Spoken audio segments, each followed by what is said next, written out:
জবা গাছের রক্ত। আজকাল মেয়েদের মন বড় স্বামীর কাছে কখনো স্ত্রী বোঝা হয় না, কিন্তু এক সময় মা বাবার কাছে মেয়েরা বোঝা হয়ে যায়। স্বামী কখনো তাদেরকে বোঝা মনে করে না, কিন্তু স্বামী স্ত্রী সন্তানের জন্য সুখে রাখার জন্য সে মৃত্যুর আগ পর্যন্ত তাদের জন্য পরিশ্রম করে থাকে, যে কিভাবে স্ত্রী সন্তানকে সুখে রাখা যায়। তাই স্ত্রীদেরকে আমি বলি, তোমরা তোমার স্বামীকে অনেক ভালোবাসো। জানি না তোমার কাছে আমি কতটা প্রিয়, কিন্তু একটা কথা মনে রাখবা, সব সময় আমি তোমাকে অনেক ভালোবাসি, আমার জীবনের চেয়েও বেশি।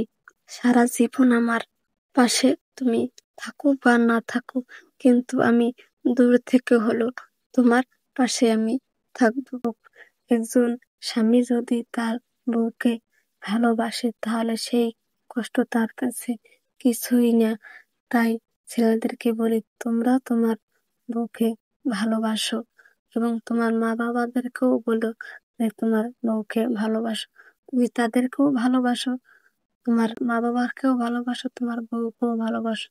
তাহলে দেখবা তোমার সংসারটা অনেক সুন্দর হয়ে থাকবে।